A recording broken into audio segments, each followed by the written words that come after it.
Welcome to Unwrapped Tech Leadership Journeys. This is a Baldur Connect podcast, and this is an episode with the CEO of Dreamix, Stoyan Mitov. I hope you enjoy.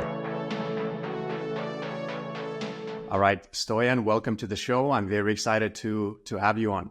Thank you. Thank you for the invitation. I'm also very happy to be here. And we could start with a bit of a background. So I'm going to go through some of your personal experience, and then we can get into what you're doing right now with Dreamix and what you guys have achieved at this company. And we'll see where the conversation takes us. Yeah. So Stoyan, you've been in the IT industry, I believe, for more than 15 years. And you started with some interesting names like working for HP. And after that, I can see that you very quickly evolved from kind of working for other people to becoming an entrepreneur, co-founder, partner, and author. And if anybody goes through your CV, it's like co-founder, author, writing about various tech topics in Silicon Valley. Then you're a partner in an IT company as well, focusing on DevOps and SysOps services and cloud infrastructure. Then you are also co-founder of a very interesting application that's still running today. And it was actually often the number one used social application in Bulgaria that I'm very curious to get into as well. And again, you're a member and contributor of Forbes Technology Council, board member, once again, focusing on empowering CEOs and aspiring success in the tech industry. And for the past, I believe, more than 11 years, you've been with Dreamix. And at Dreamix, you started as a business development director. And in preparation for this interview, I also watched a lot of your previous interviews where you were reaching out to businesses, cold calling, going door to door, speaking to Silicon Valley companies, trying to get new customers on board. And then from my understanding, you had to figure out that once you brought these customers on board, how do you actually build a team, an amazing team that's able to serve them at the highest level. And from there, you progressed to become a partner at Dreamix as well. And for the past 2.5 years, you're a CEO and partner as well. Notably at Dreamix, you guys have built an incredible culture. And that's definitely going to be a big topic of discussion for us today. What does it take to build such an amazing, strong culture? And some of the partners you guys work with, like names that everybody will recognize, including Coca-Cola. I know you guys have unicorns in your portfolio of clients as well.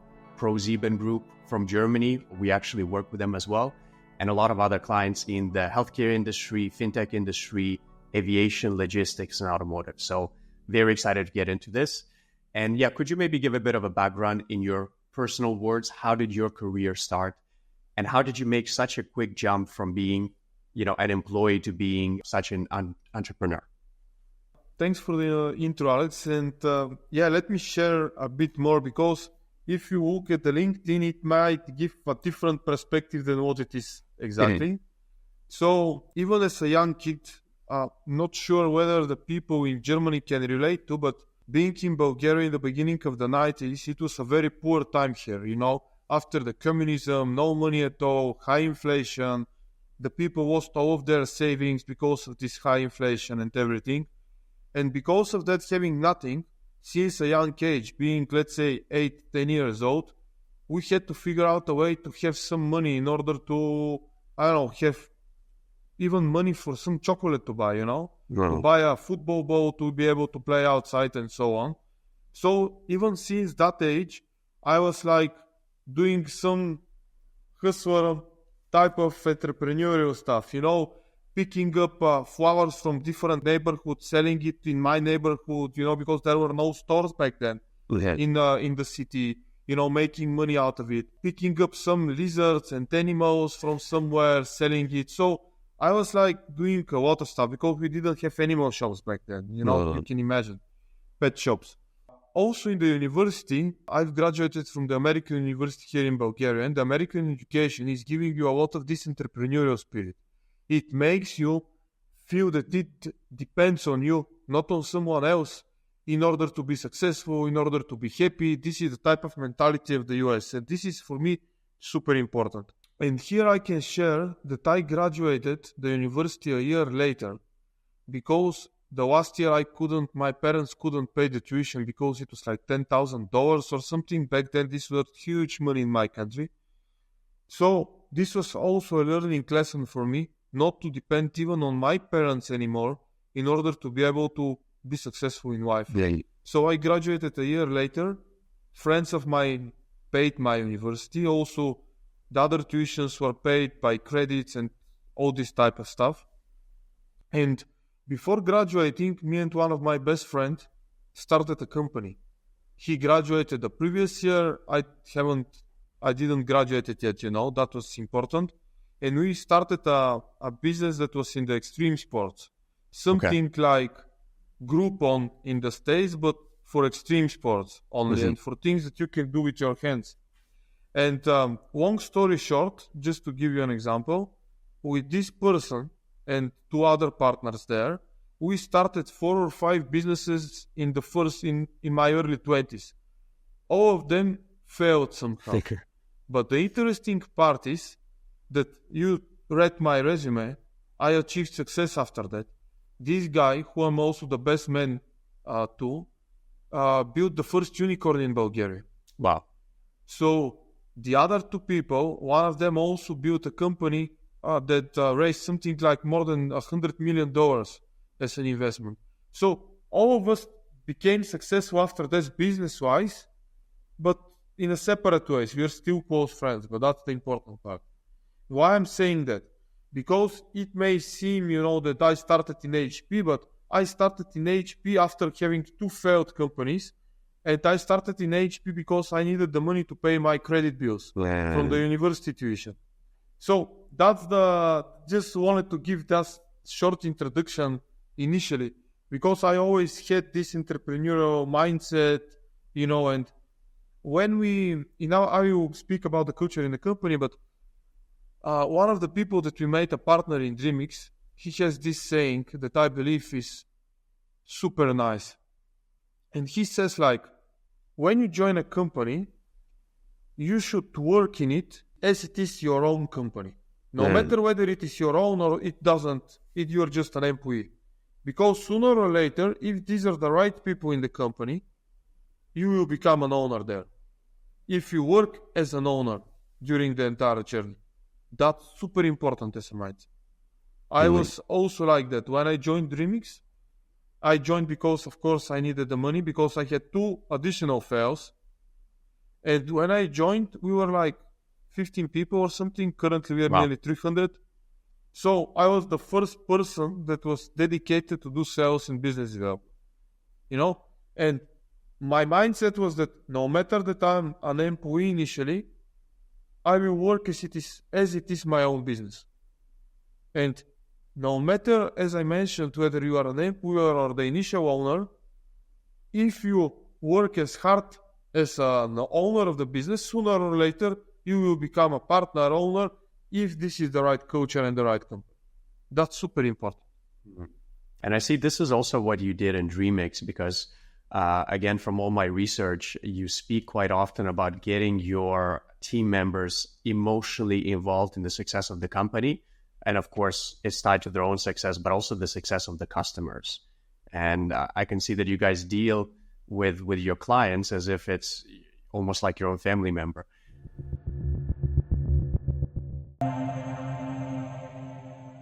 I have a question actually about your entrepreneurial part where you had multiple failed businesses. What do you think was it that you guys learned as a group with your best friends that made you successful in subsequent businesses? Was it the hustle mentality? Was it some tactical skills? Was it understanding how the business culture, how to get deals in? What was the biggest, you think, recipe for your future success? Yes. So it is many lessons, frankly.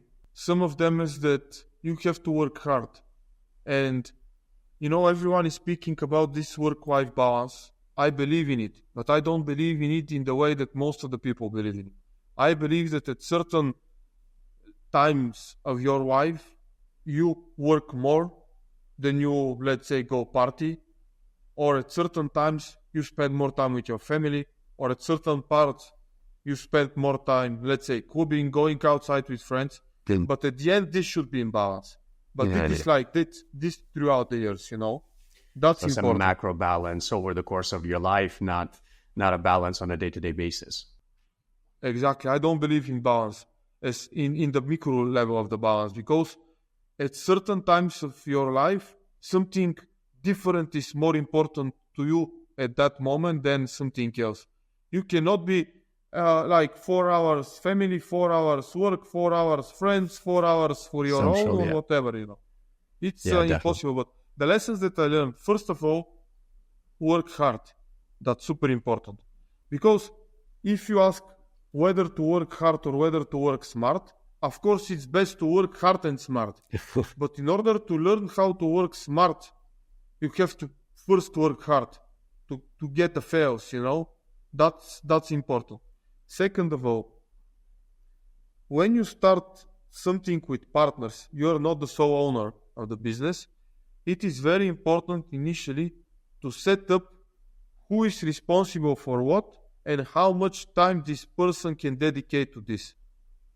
Because it may put pressure later on in the relationship between you. And the third is the relationship between you. You should stay friends, no matter whether it's going good or going bad. Because sometimes when you have more money, it's making it more challenging in the relationship than having struggles, Right. The struggles in being successful sometimes are harder than in the initial stages when you don't have anything and you don't think about money, and so on. Really. So these are some of the lessons. Of course, there are many more, but these are some of the important ones. A couple of things came to mind as you're speaking about that, about having work-life balance, which you don't believe in. I'm with you on this 100%. Obviously, when you start in business, you do a lot of reading. And I came across Jim Rohn pretty early on, and he has a book about seasons of life where he talks about that, you have to have the winter, that is the tough part, that you cannot really do anything, you cannot really grow anything. Spring, you have to work hard to plant the seeds. Summer, you have to obviously enjoy the benefits, and then you're getting prepared for the next season. And another person I highly admire in the Silicon Valley angel investment field, Naval Ravikant, he also has a lot of quotes similar to this, that humans are not meant to run marathons for their whole life. We're meant to do like hunter-gatherers. You go for a short sprint, you kill the animal, you eat, you feed the whole village, then you rest and recover, and then you do it again. That we're not supposed to go at a level 10 out of 10 our whole life. You have to go very intense for periods of time, and then you have to take a break to plan and reset. So I think that's very interesting. Second thing that came to my mind as well, I can relate to because I'm from a similar background. I'm originally from Moldova, so we're not that far away. We're actually neighbors, but I grew up in Canada as well. And that's a question that I'm going to connect to Dreamix. But, from post-Soviet countries, it's a lot of poverty. Like you said, there's no infrastructure. People were really struggling. And we all kind of had to go through that hustle in some way, that if you have a normal legal job working at a library, you're not going to be able to pay for your bills, right? So I think it's also the struggle that helps people from that background not really have issues with depression and anxiety and stuff like that. Because when you're used to fighting to survive for so many years and you're always in that state, you don't really think about that success, like you said, when you're really rich as a company and then you have fights about maybe between partners, who deserves more, who deserves less. So do you think that's one of the reasons why, at least for people in Bulgaria and everybody I've dealt with from Dreamix, why you guys are so happy? Or do you put something in their food in the cafeteria? Or what's the situation? Because even Todor or Svetlina, every time we speak to them, they always have a big smile on their face. They're always very happy, very excited. Yes. First of all, the Dreamix story is not the typical startup story that you build something and in 4 years you're a unicorn. We were a gradual success, step by step. And because we've built it in the right way, with the right values, with the right culture, that's why we are happy. Because we've built something that we are proud of, that you come with a smile to the office every day. You know the people by name, your friends, that is it. But what you mentioned initially is also my big struggle now. I have 3 kids. Gonna be my big struggle with my kids because they don't grow up in the situation that I grew up in without anything, without money. Even I had days that I didn't have food on the table, because I'm from the city, not from the village where you can grow up something, and so on and so on. And it is a big struggle. When you have real hurdles, real impediments in your life, you don't have time to be depressed, Frank. You just have to go and fight and survive and figure out ways to be creative in order to go up, But when you have everything and you're, let's say, kids see that you have nice cars, you live in nice places, you go to nice places. I don't know, how can you create artificial hurdles? Because at the end, these are artificial impediments, artificial hurdles for them, and they know it. So this is thinking about a lot currently, and I believe that you have to have rough times so that you can build character. That's super important.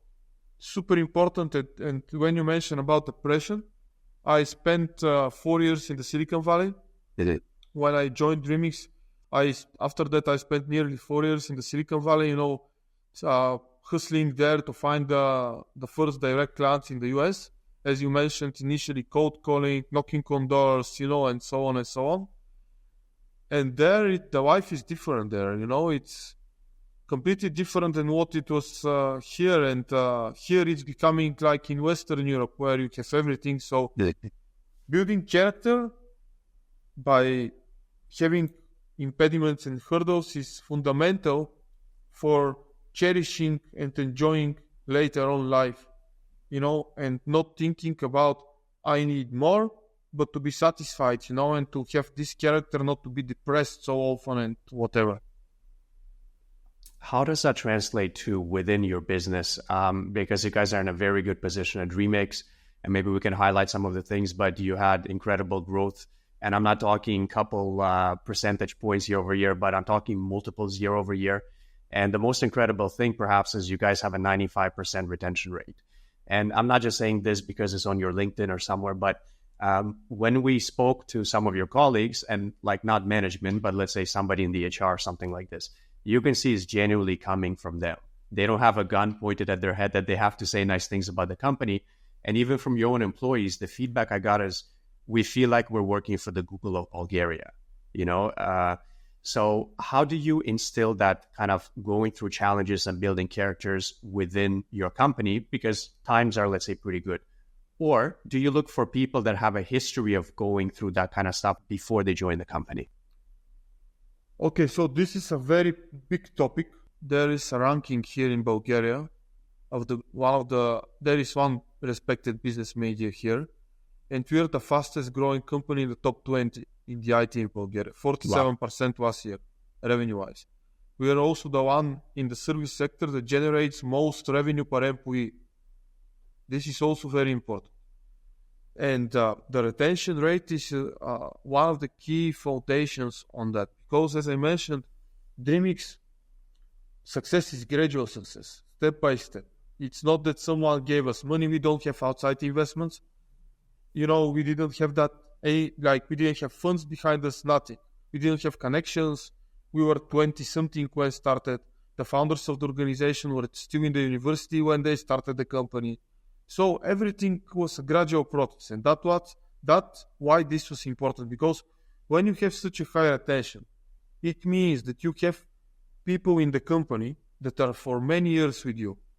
They know the values, they know what is cherished, they know what is the right behavior. And even though when you grow fast, when you hire 50, 60, 100 people per year, then when these people join the organization, they have the other people as an example of behavior. These people that were together with us for so many years, they can see then how they behave, what is cherished, what is promoted in the organization, and so on. And that was very important because it is not something that all of the people in the company are for at most 2-3 years in the organization. No, really. There are employees that are longer than me even in Dreamix. So even though I'm 12 years here in the company, so that's important. But it is a big picture. And if we want to speak now about culture, if you want to go to this topic, please. I will share my screen so that I can visualize it a bit better. Just a second. So, first of all, I'm going to go to the big picture and go then to the small details. In Dreamix, we have this thing called Dreamix Way. This is how we work, how we live, how we communicate in Dreamix. And it is based on 4 pillars. First, it is the people. The people, we are making the company. That's very important. Second is the purpose. Third is the operational excellence. And fourth is giving back to the society. So if we go in details in the people, what is very important in order to achieve this 95% retention rate. First is who you hire. That is super key and super fundamental, because when you open the door to someone, this person can improve the company or can decrease the quality of the company. Yeah. And if you hire the wrong candidate, it is very important for you to react in the first 6 months, And in order to avoid these fails in hiring, we have different stages of the interview process. And just to give you an example, around 30% of the people in Dreamix each year come from cold recruitment, or from agencies, or from LinkedIn, or doesn't matter. The success rate of a person who comes from cold recruitment is 8% to pass through the interview process. The other 70% of the people that join us each year, they are coming from referrals. And the success rate of the referred candidates is around 30% to pass through the interview process. And that is very important, because people in the company know what type of people gonna fit here and thrive here in the organization. The second one is, when you have a growing organization, like this, like very high growth organization, we, the people inside of the company, should grow at least with the pace of the company. We should improve at least with the pace of the company. Because if the people in the company grow in a slower way, sooner or later, the company gonna be destroyed. Because the people won't be able to handle the growth. And that's why the company invests as much as possible in each and every one of us here. Just to give you an example, this year we paid to 2 of our colleagues to go to special programs in INSEAD. INSEAD, it is a very high-ranking university in Europe. We paid one of our engineering managers to go to the Ivy League University for a master degree for chief technology officer in the States, to Wharton. So we pay a lot of this, a lot of additional education, a lot of courses, a lot of whatever you want. And this is the second. And the third one, as I mentioned, is who you fire. That's super important, because you don't want to put the rotten apple inside of the organization. That's right. So that's super important for the people part. The purpose of Dreamix is super simple. To help people with good ideas for a better world, while we are building a place with a sense of belonging. On the first part, for example, we avoid working with online gambling, online casinos, online betting, because for us, this is not good for the society and we don't do it. I'm not saying this is universally true, but this is what we believe in, we don't do it. Really? For the second part, to feel this sense of belonging. Why is that important? Because nowadays, we can work from anywhere, from our home, from the office, from the cafeteria, wherever you want, you can work from. But that's why it's very easy for a person to build a sense of belonging just to the sofa or to the chair from which this person works from. And it is fundamental to have this sense of belonging and alignment, to be able to build it to this person so that he or she feels as part of something bigger, something meaningful, like a team, like a company. Because the people that feel as part of something big and meaningful, they have different type of mentality. They're enthusiastic about what they do. They are proactive about what they do. And they do a lot more than if you just feel like a normal job. And that's super essential in the service sector where we are. Because we work, the people are our company. So that's our product. And it's super essential. Then operational excellence. Several things here. How we find clients, how we turn them into partners. Because we name our clients partners because we work together for years. To give you an example, we have a company called VistaJet with whom we work for more than 13 years now. Yeah. We started with them when they were just a small company with 50 employees. Currently, they are a unicorn with more than $1 billion in revenue, hundreds of aircraft, and so on and so on. That relationship is super important. That's why we are partners in this journey together. The second one is when someone joins Dreamix, this person must feel that sky is the limit in terms of growth. And I'm the best example. As you mentioned, I joined the company as an employee 12, 13 years ago when we were 15, 16 people.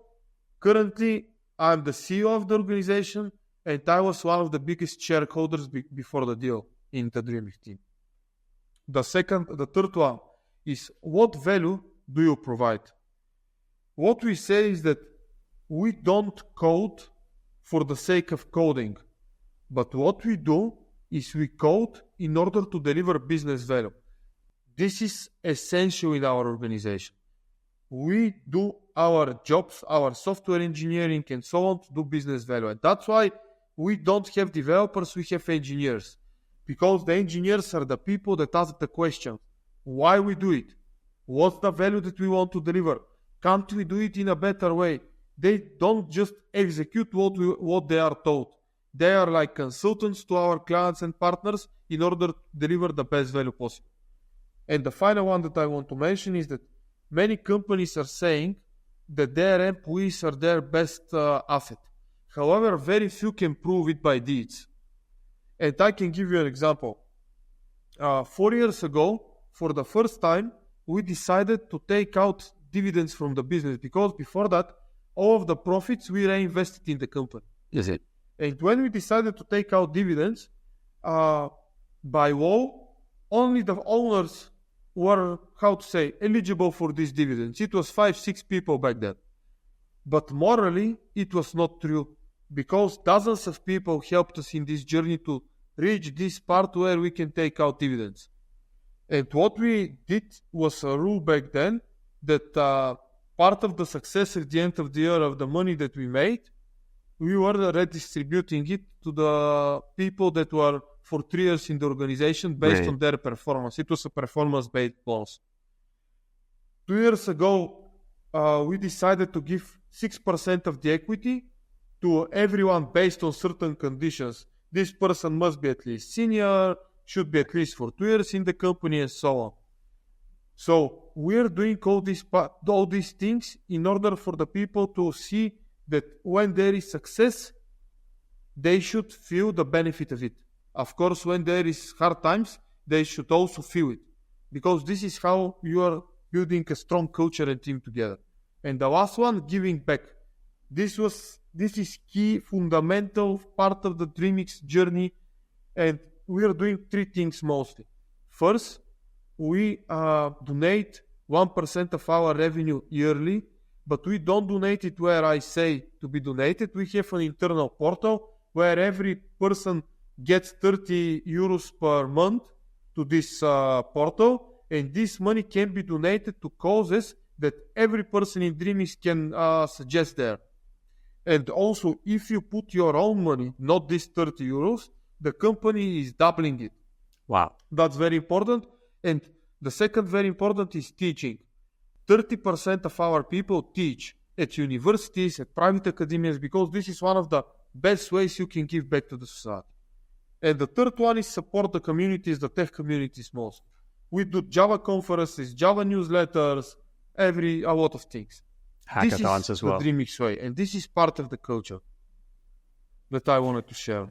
And I had a question, actually. You said at some point you guys removed the dividends that were distributed to employees. It was only for upper management, and then you decided to reintroduce it, and you said about 6% of, I'm not sure if it's the total revenue or the equity in the company? No, it is. No, it's different. At a certain stage, I think 4 years ago it was, after the year after the COVID, so 3 or 4 years ago, when we were able to take out dividends from the company for the first time, because before that, all of the profits were put back in the business, were invested back in the business. We, by law, only the owners of the business, the official owners, are eligible for these dividends. Back then, it was 4 or 5 of us, something like this. I don't remember, or 6 of us, let's say. However, what we decided is, it is not morally right, just the 6 of us, to benefit from these dividends. So back then, we made that part of this pool that we generate as cash flow should be redistributed to everyone who is at least for 3 years in Dreamix and who is at least a certain seniority. No matter whether this person has equity in the business. That was a fundamental decision for us, and it was the right one to feel morally right and to come with smile to the company. Because you're doing what is morally right, not what is right by law or whatever. And then the next stage, on the next year, what we decided is to give equity to the people, to more of us. So first we gave 4% again to people who were eligible based on certain conditions, like being at least a senior in the company for at least 2 to 5 years in the company and so on. Year after that, we gave additional 2% of the equity and so on and so on. And we were doing that not because we are obliged to do, but because we were feeling that's the right thing to do. The initial founders in the business, the 3 people, when we did the deal with Synchron, they had around 50%. So 50% they redistributed to me and to other people. So you can think about the mindset. And this is without investments. We didn't have funds, anything that to take you from the equity. No, 50% of the company were given to the employees that joined after the founders found the business. That's incredible. And I'm sure the payout of what you are giving your employees, which is rightfully in a moral way, as you mentioned, the payoff for you guys as a success of the business was much, much bigger than 6 or 8 or 10 or 20% of whatever you're distributing to the employees. So that must have been pretty cool to see that people feel invested in the outcome and the success of the company as well. Yes, and the whole point is to make the pie bigger, not to have more in a smaller pie. That's the whole point. Yeah, that's very interesting. And could you talk a little bit about the philosophy of how you hire these people and how do you find the alignment within your company culture? I know we discussed you guys have an internal mind map. I would love for you to get into that as well. Yes, so when I joined the organization, initially in the first years, I was responsible for the sales and the business development. But after a certain stage in the business, we saw that no more the sales and the business were the main issue, but a big issue turned out to be hiring people, especially more senior people, not junior people. So after being responsible for the sales and the business development, I started being responsible for the talents and culture department. Our department is called talents and culture, not HR, because for me, calling a person a resource is not a good word, let's say. I don't like it. We don't like it in the company. So the talents and culture department, I became the head of the talents and culture department. So we started to be able to hire these senior people. And based on the feedback back then, I saw that a lot of them accepted to join our smaller company that was not so popular in the country, not joining these conglomerates or these big corporations that have the brand, have the PR and everything, just because they felt the enthusiasm, they liked the people that were interviewed by, and so on and so on. And then the next phase was, okay, but how can we figure out a definite way so that it is not just me who should be interviewing the people so that the hire should be a success. It should be detached from me. I should not be the breaking point if I'm sick or something so that it fails, you know. The bottleneck, yeah. Yeah, the bottleneck. What should we do? And we started brainstorm. And we came out with this. Let me share it with you. So what is this? This is our culture mind map. So if the culture is the red circle in the middle, our culture is based on 8 values, which are these bigger circles around it. Strive for mastery, autonomy, proactiveness, team player, and so on. We hire people that have at least 5 of these values, and the other 3 that they don't have, their mindset is not very against them. You know, that's very important. Open-minded. So, for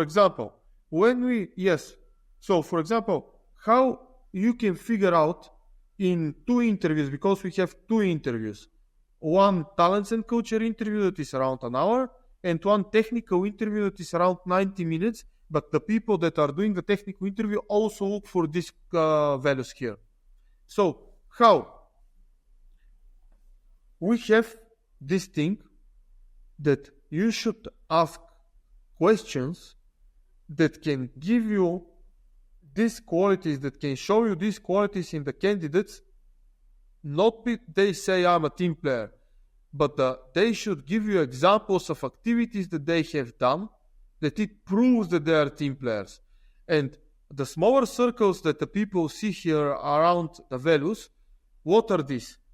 These are deeds in our company that are making these values to be based on activities, not to be based on words. That's super important. These activities are making the values to be based on deeds, not on words.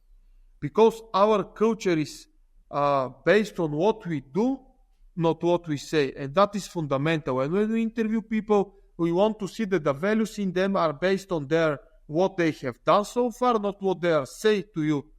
You know that they are. That's super important. So we ask questions that can give us examples about, for example, how you figure out whether a person relates to strive for mastery. Give you an example. You ask them, do you do any hobby projects? Do you do any extra thing? What are the vast courses that you have done? Do you, for example, have interest about something, Can you give me an example about what do you do during your weekends, etc., etc.? That's super important, Super important to see in them that they are people that really want to develop and grow. Super growth important. Mindset. Yes. For example, proactiveness. Can you give me an example of something that you have improved recently? In the project that you work, in the company, at your home, whatever. These are the type of the questions that we want to see the answers to. Yeah, that gives a really good idea of how you guys think about. And it's very obvious that you gave, not just you personally, but as a team, you have given this a lot of thought, because you were speaking for 30 minutes straight about what is your mission, what is your vision, what are the kind of people that you hire, what do you guys mean by giving back? And a lot of times you have startup founders or business owners and you say, what is the mission of your business? And they cannot give you a clear, 2-3 sentence answer. So if you haven't personally figured out what is it you want to achieve and what kind of company you expect to build, how are you going to attract the people who are aligned with this? So it's very obvious that you've given this a lot of time, and I wish more companies as well thought about it as deeply as you guys have. Thank you for that. And it is a fundamental part of the success. Frankly, even if you see it from my own benefit, I don't want to be at a place where every year the people change. No, you want to be part of a place where you can build meaningful relationship with the people that you are together there. Because, there are so many studies out there, even this Harvard study that is now for 100 years taking place. People are happy if they have more and more meaningful relationships. That's super important. And in your job, you should be able to build a lot of these meaningful relationships because you're spending a lot of your time working. That's right, yeah. Yeah, I totally agree with you. I want to get a little bit more into giving back. So I know you guys donate, aside from giving back to your team members, you also give back to the community. And you mentioned a lot of your engineers, they give lectures in universities. And in one of the interviews with the former CEO, a close friend of yours as well, board member, Todor, he talked about when the pandemic started that you guys actually organized hackathons where you had a small incentive to invite different kinds of projects and startups. I think it was more than 800 people, more than 120 or something like that submissions, that how could you use technology to help people get over the pandemic in some way? Could be personally, physically, financially, helping small businesses and that kind of stuff.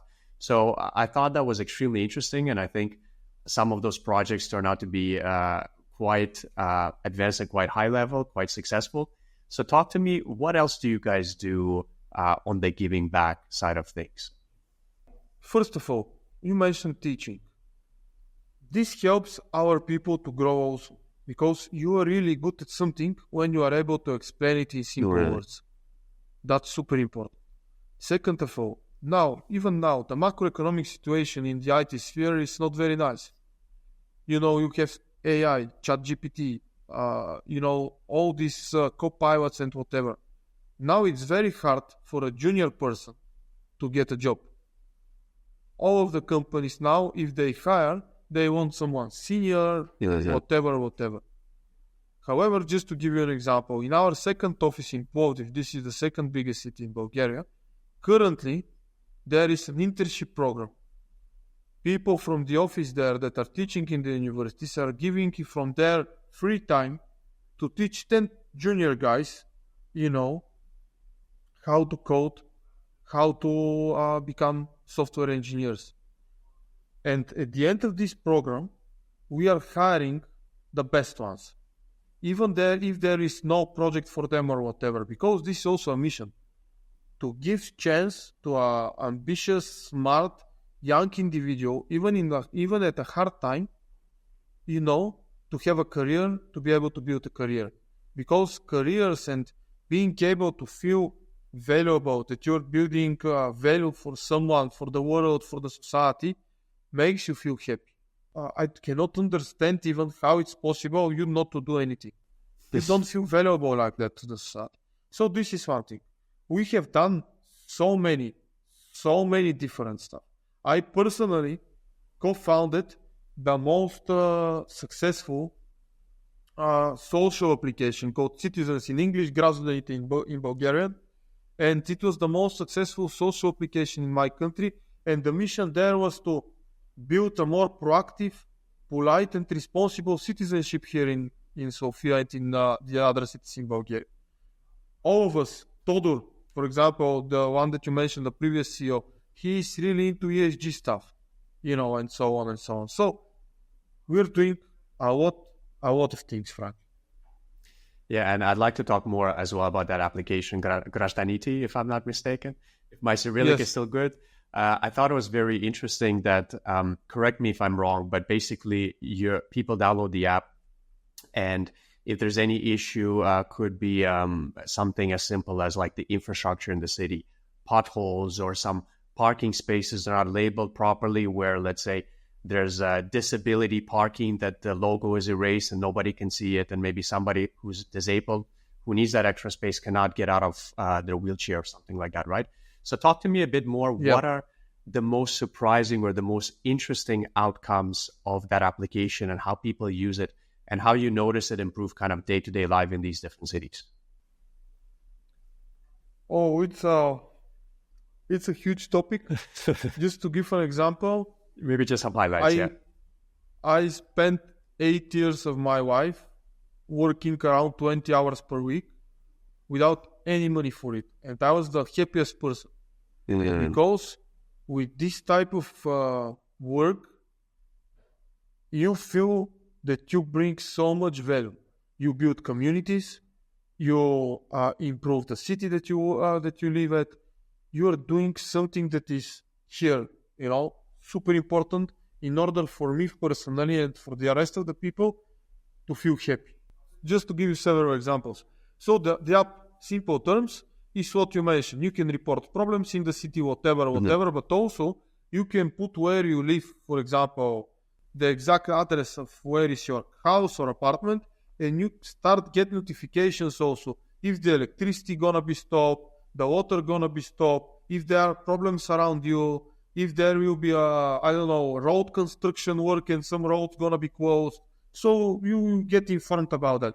But on the other side, there is a web portal that you as a citizen don't see, that is used by the cities, the administration there, so that they can remove the paperwork, so that they can, for example, when you send a problem, based on the type of the problem and location, it is immediately assigned to a person in the municipality who is responsible for that, and you can immediately start communicating, because before that everything was on paper.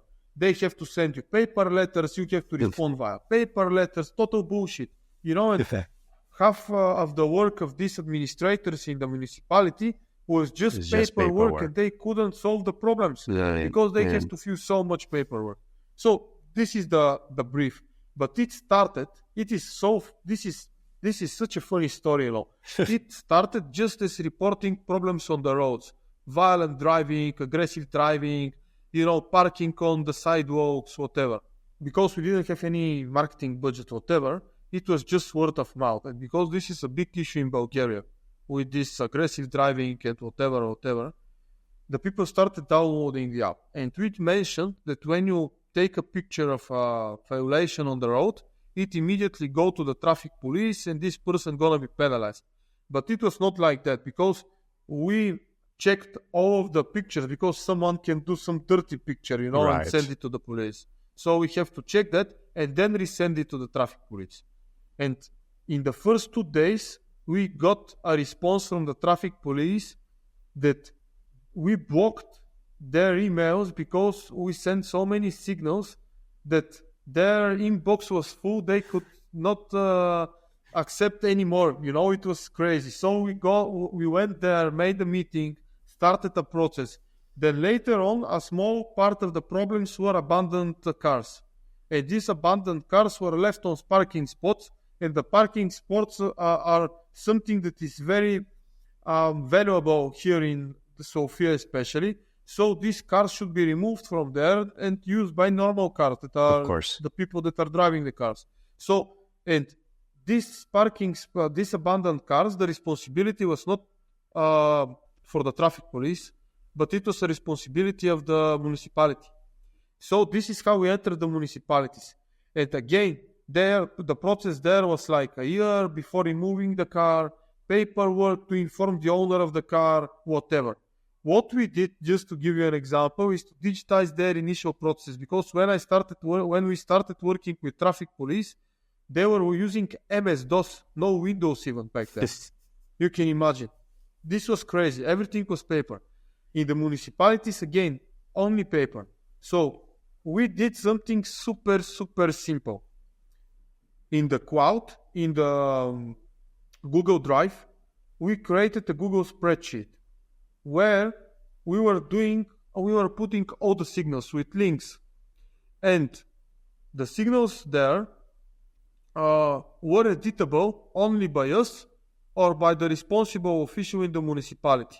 So they were just changing the statuses, not sending paper letters about changing of the status to the one that sent the signal. And we made it public, the spreadsheet.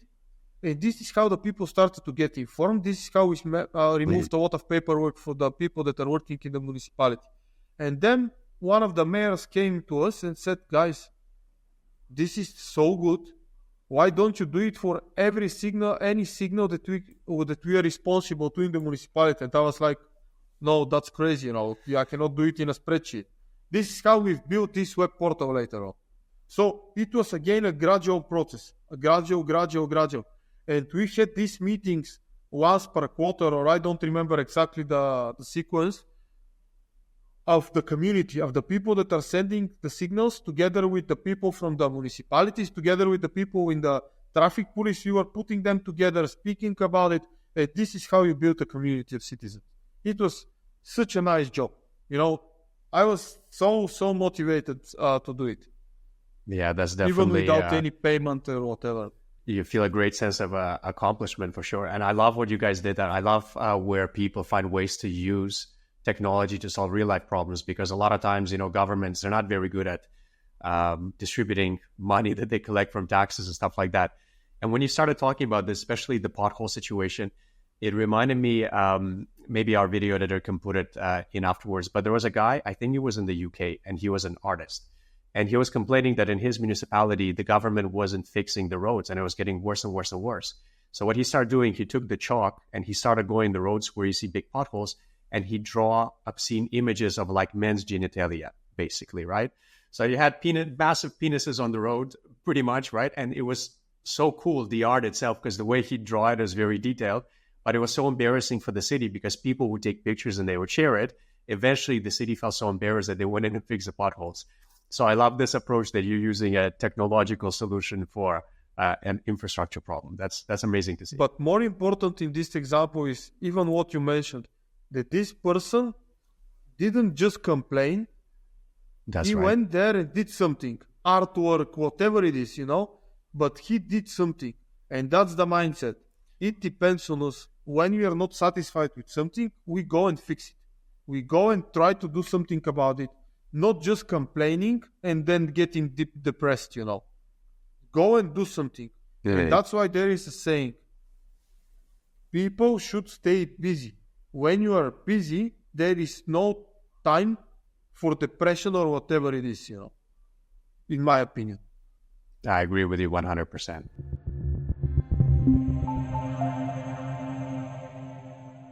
And Stoyan, I'm conscious of your time as well, so I just have a couple quick questions, and then we can wrap it up. Being so heavily involved in the technological field, what are the trends in technology that you're paying attention to? What are the trends that you find interesting, and where do you see kind of the industry going in terms of like the new developments? You talked about AI, machine learning, stuff like that. So what is personally interesting you in the tech sector? Yes. So, of course, AI and machine learning is a huge topic. For me, there are two other things, frankly, that I'm more into them, let's say.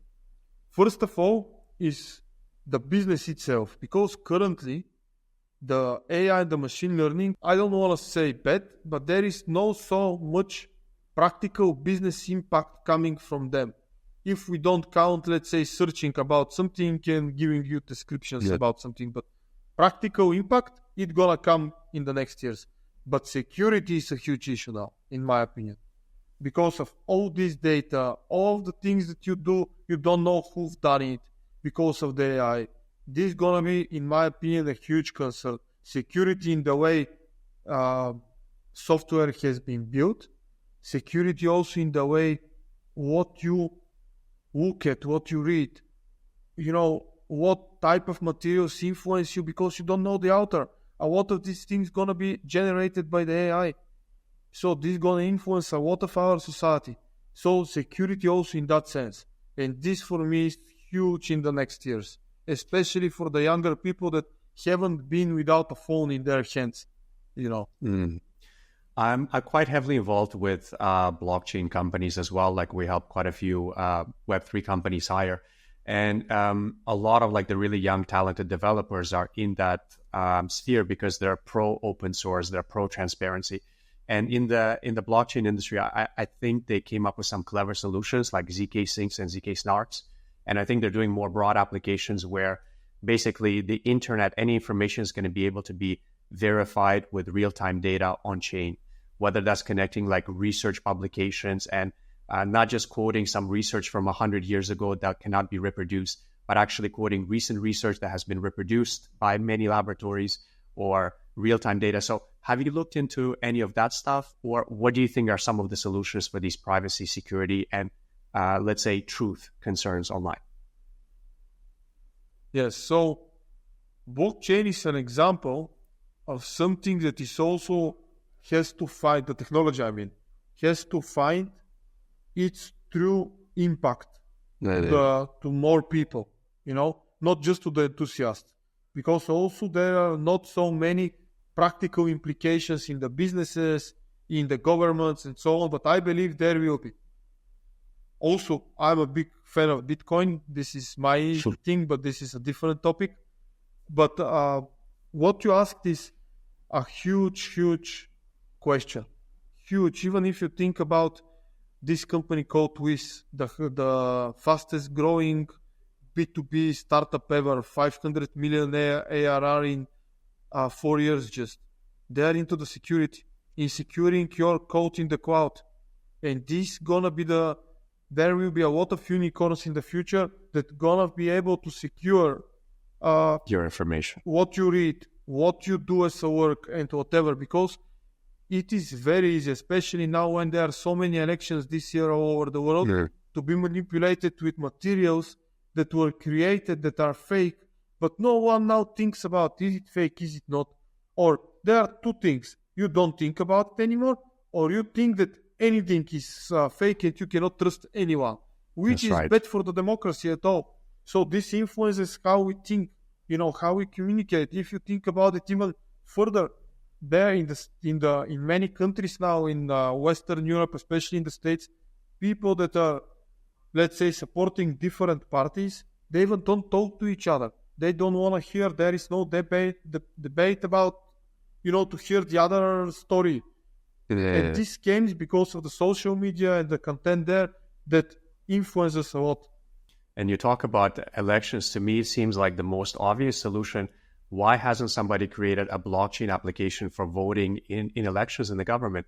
And something that's transparent, that you can have your ID that can be privately verified, that you are the citizens of Bulgaria and you voted for this party, and everything is on the blockchain, can be verified. Because if you look at the recent election in Venezuela, which is like horrible for the people of Venezuela, right? But Maduro's results, the kind of dictator who's been in power for 20 years, according to his research, he got 109% or 107% of the total votes of the country. So when they meddle with the elections, there's more people voted that there are citizens in the country, which is just ridiculous. I mean, that shouldn't happen in 2024. I'm not sure whether you know, but there are a dozen states in the US that don't ask about your ID when you vote. Yeah. Crazy. That's a whole nother discussion. So, Stoyan, I'm conscious of your time as well. I know you have to go. Just the last question from my side. What are your personal motivations and ambitions going forward in your career, in the things you want to achieve in business, let's say, in the next 10, 20 years? If we think about Dreamix, my ambition here is to grow further our value that we bring to specific industries like aviation, logistics, pharma. That's very important to us, to have this, business knowledge that we can bring to our partners. Also to develop great expertise in data and later on in security. For me, that is also very important. The people in the organization to feel as good currently and in the future as it is so far. So that's also very important. The impact of our company and the culture that we have built to serve as an example to many others, and for them to build this type of culture, mindset and companies and practices. Yeah. Personally, I have 3 small kids, so my ambition there is for them to become good people, and that is challenging nowadays. So this is also something important for myself.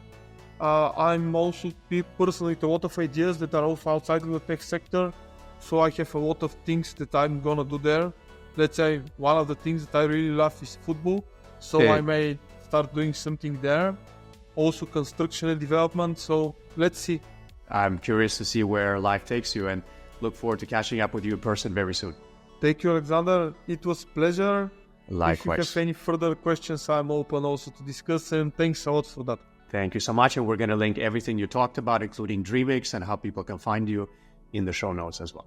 So thank you, and until next time.